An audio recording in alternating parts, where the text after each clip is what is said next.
Welcome back to पर tutorials.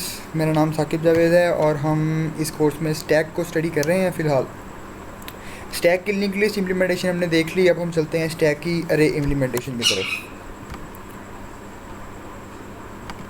तो stack की अरे इम्प्लीमेंटेशन के अंदर हम क्या करते हैं, जिस तरह हम नॉर्मल अरेज यूज़ करते हैं तो हम अरेज का साइज़ जो है वो पहले से डिफ़ाइन कर देते हैं कि मुझे 10 एलिमेंट्स चाहिए, मुझे 12 एलिमेंट्स चाहिए या मुझे मैक्सिमम कितने एलिमेंट्स चाहिए। तो अरे इम्प्लीमेंटेशन के अंदर हम यही करेंगे, हम पहले जो है हम स्टैक को बता देंगे कि मुझे इतने एलिमेंट्स का स्टैक चाहिए, राइट।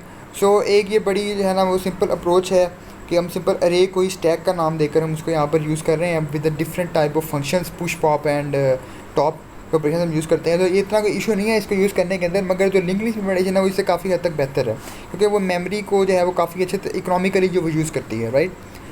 सो अरे इम्प्लीमेंटेशन के अंदर क्या होता है कि हम एक जो है टॉप ऑफ स्टैक बनाते हैं।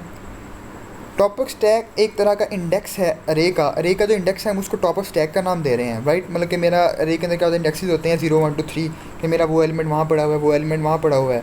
तो यहाँ पर हम टॉप ऑफ स्टैक का क्या करते हैं, हम कहते हैं कि जो टॉप ऑफ स्टैक है वो मेरा इंडेक्स है अरे के अंदर, राइट।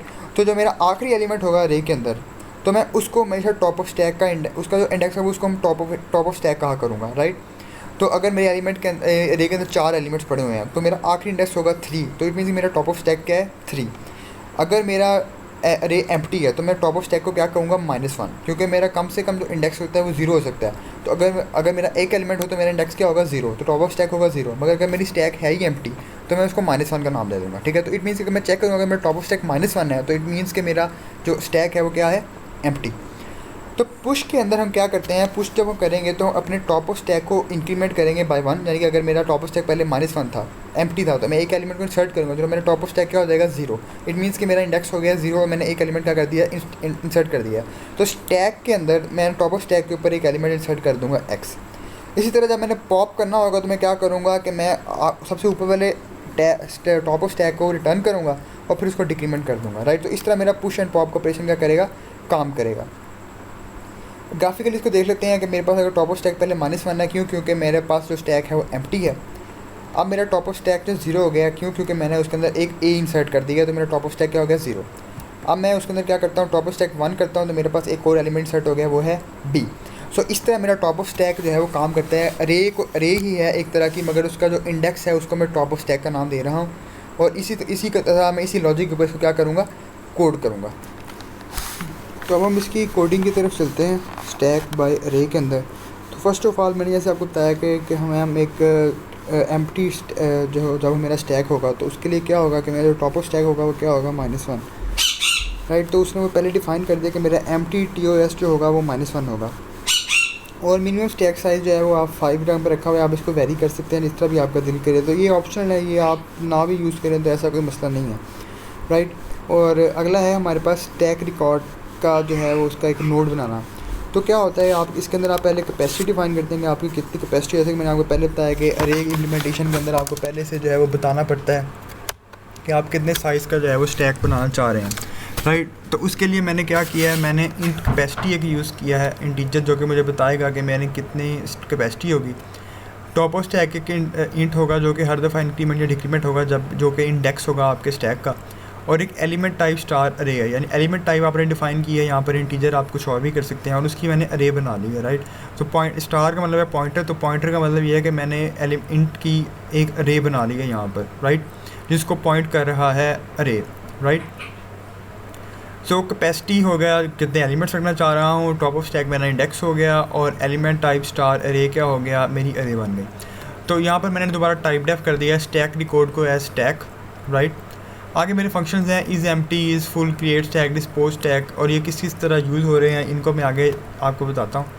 फर्स्ट ऑफ ऑल है मेरा क्रिएट स्टैक। क्रिएट स्टैक का मैंने हमेशा आपको बताया कि जब भी आप स्टैक क्रिएट करेंगे तो आपका नोड क्रिएट होता है, तो जब तक आप मैलेक का फंक्शन यूज़ नहीं करेंगे आपका फिजिकली कभी भी स्टैक एग्जिस्ट नहीं करेगा। तो उसके लिए अब दोबारा मैं यूज़ कर रहा हूँ मैलेक का फंक्शन। तो फर्स्ट ऑफ ऑल मैं क्या करता हूँ, मैं क्रिएट स्टैक को अपने मैक्सिमम एलिमेंट्स भेजता हूँ कि मैं कितने एलिमेंट्स यहाँ पर क्या है बनाना चाह रहा हूँ, राइट। तो मैं 15 एलिमेंट्स का बनाऊंगा तो मेरी 15 एलिमेंट्स की अरे बनेगी, मैं 10 का बनाऊंगा तो मेरी 10 एलिमेंट्स की अरे बनेगी, जितना भी मैं जो है वो चाहता हूँ कि वो बने, राइट। सो सबसे पहले वो क्या करता है, वो चेक करता है कि मेरे मैक्स एलिमेंट्स कम तो नहीं है मिनिमम स्टैक साइज है। अगर मैंने मिनिमम स्टैक साइज़ डिफाइन किया था 5 यहाँ पर, अगर मेरे 3 एलिमेंट्स का मैं भेज दूँगा, 3 एलिमेंट्स की स्टैक बना दे, तो वो एरर दे देगा कि वो मैक्सिमम जो स्टैक साइज़ जो है वो बहुत ज़्यादा स्मॉल है, इज़ टू स्मॉल। आपकी कम से कम 5 क्यों नहीं है, 5 से बड़ी क्यों नहीं चाहिए, राइट। सो अब इसलिए आप मिनिमम स्टैक साइज़ कभी भी चेंज कर सकते हैं, 5 की जगह आप कुछ भी लगा सकते हैं ताकि आप जो है वो अपने हिसाब से उसका साइज़ है वो सेट कर सकें।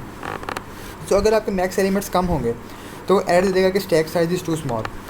उसके बाद अगर आपका ये एरर नहीं आता, आपके एलिमेंट्स 5 से ज़्यादा हैं, आपके 10-12 एलिमेंट्स के स्टैक बनाना चाह रहे हैं, तो क्या होगा, वो मेलक का फंक्शन यूज़ करेगा और क्या करेगा, ये सिर्फ एक नोड बनाएगा ऐसा स्टैक रिकॉर्ड का, उसके अंदर कैपेसिटी होगी, उसके अंदर इंडेक्स होगा और एलिमेंट्स की अरे होगी, राइट। तो सबसे पहले वो उस तरह का एक नोड बनाता है और उसको एस में स्टोर कर देता है, और फिर अब चेक करता है कि जिस तरह हमेशा मेलक फंक्शन मतलब चेक करते हैं कि वो नल तो नहीं है, तो उसने वही वाली चीज़ दोबारा की है, नल तो नहीं है। अगर नल है तो आपकी मेमोरी पहले से फुल थी, अगर नहीं है तो वो अगले स्टेप पर चला जाएगा। आपने एक नोड बना लिया, इसके अंदर आपकी कैपेसिटी डिफाइन हुई, आपका टॉप ऑफ स्टैक डिफाइन हुआ, मगर अभी तक आपकी अरे डिफाइन नहीं हुई। तो अरे नंबर ऑफ़ एलिमेंट जितने होंगे उतनी आपने अरे बनानी है, तो उसके लिए आपको दोबारा मेलक का फंक्शन यूज़ करना पड़ेगा, राइट। तो जब स्ट्रक्चर के अंदर जब भी आप डिफाइन करें तो तब तक आपका फिजिकली एग्जिस्ट नहीं करता जब तक कि आप मेलक यूज़ ना करें। तो मेलक यूज़ करके जब तक आप अरे नहीं बनाएंगे तब तक वो अरे फिजिकली भी एग्जिस्ट नहीं करेगी, ठीक है। तो आप क्या करते हैं, अब आप करते हैं एस के अंदर आपका जो स्टैक का आपने यहाँ पर नोड बनाया एस के अंदर जो आपकी अरे पड़ी हुई है, राइट, उसके अंदर फिर आप क्या करें, उतने एलिमेंट्स का क्या बने, साइज़ डिफाइन हो। तो क्या होता है, मेलक मेमोरी एलोकेट करे साइज़ ऑफ एलिमेंट टाइप आपकी इंटीजर भी हो सकती है, कैरेक्टर भी हो सकती है, तो साइज़ ऑफ इंट, तो एक इंटीजर का size multiply by maximum elements वो हैं जितने नंबर्स की आप क्या करना चाह रहे हैं, अरे बनाना चाह रहे हैं। अगर आप 15 की बनाना चाह रहे हैं तो 15 मल्टीप्लाई बाय इंट का साइज़ मेलक उतने की मेमोरी एलोकेट हो जाए और रिटर्न हो जाए एस के अरे के अंदर, राइट। सो इस तरह वो अरे की मेमोरी भी एलोकेट कर रहा है अपनी मेमोरी के अंदर उतने एलिमेंट्स के जितने एलिमेंट्स की आप भेज रहे हैं यहाँ पर मैक्स एलिमेंट्स के अंदर। फिर वो चेक करता है वो नल तो नहीं है, अगर वो नल नहीं है तो वो क्या करेगा, अगले स्टेप पे आ जाएगा, वरना वो एरर देगा कि आउट ऑफ स्पेस है। अगले स्टेप में क्या करता है, वो एस की कैपेसिटी को सेट करता है मैक्स एलिमेंट्स के इक्वल। मैंने आपको बताया कि उसने पहले कैपेसिटी भी सेट की है कि कितने एलिमेंट्स आपके अंदर स्टोर हो सकते हैं। अगर वो 15 है तो कैपेसिटी के अंदर 15 जाएगा, 10 है तो 10 के उसके अंदर 10 जाएगा। उसके बाद मेक एम्प्टी का फंक्शन करके वो स्टैक को क्या कर रहा है, एम्प्टी कर रहा है, राइट। मेक एम्प्टी का फंक्शन क्या करता है वो हम आगे चल के देख लेते हैं कि वो किस तरह उसको क्या कर रहा है, यूज़ कर रहा है।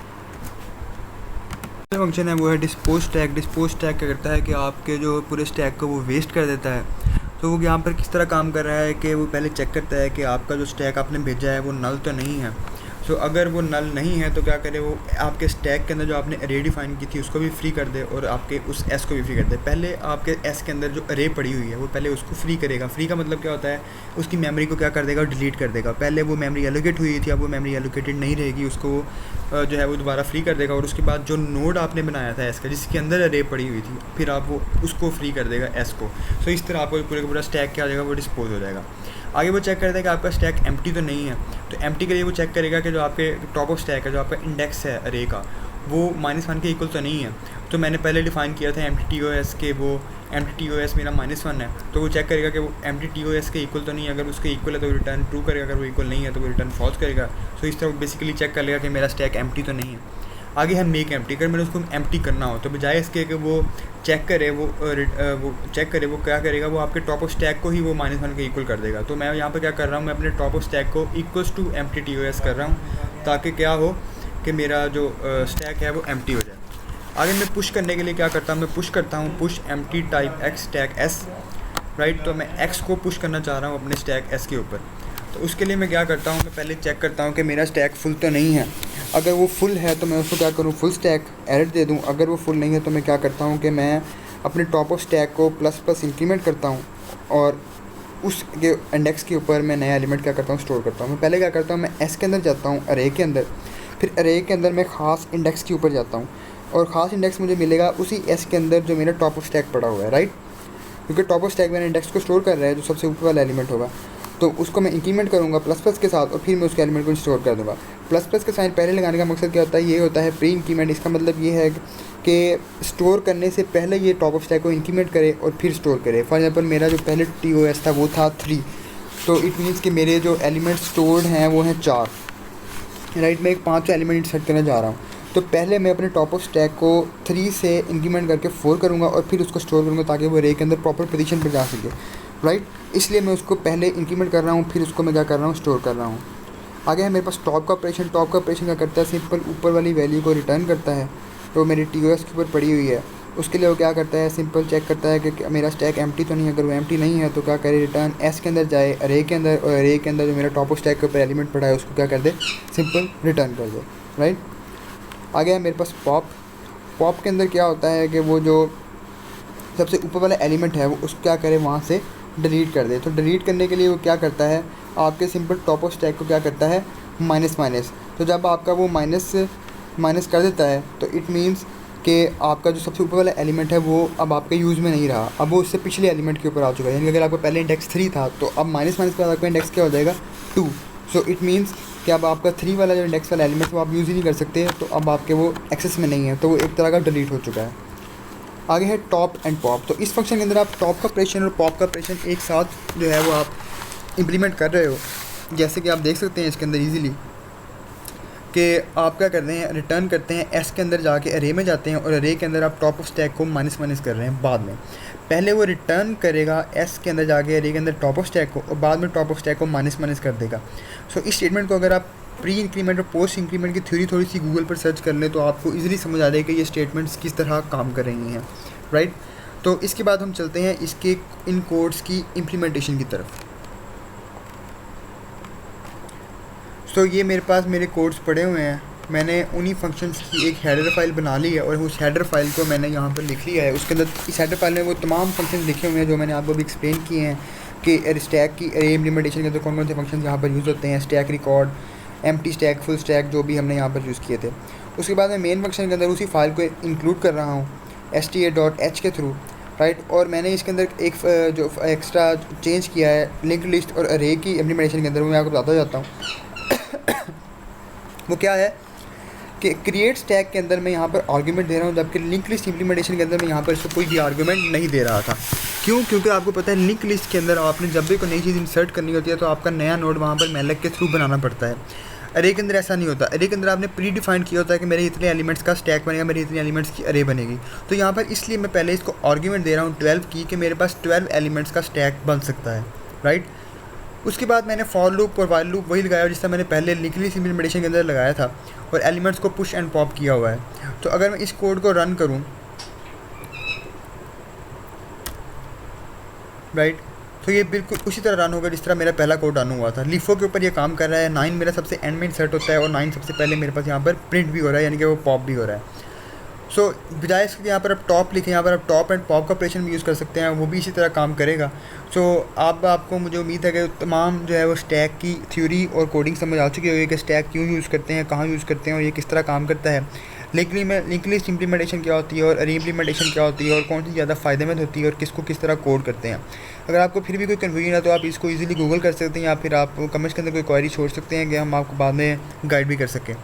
मज़ीद इसके जो कोड्स हैं वो मैंने इसकी फ़ाइल के साथ इंक्लूड कर दिए हैं, ट्यूटोरियल के साथ अटैच कर दिए हैं ताकि आपको कोई इशू ना हो और आप इसको डाउन करके इजीली इंप्लीमेंट भी कर सकें। So this was all from stack, और उम्मीद है कि आपको समझ आ चुकी होगी। और अगले ट्यूटोरियल्स के अंदर हम अपने अगली एब्स्ट्रैक्ट डेटा टाइप्स एडीटीज़ की तरफ क्या करेंगे, मूव करेंगे। So thank you so much. अल्लाह हाफिज़।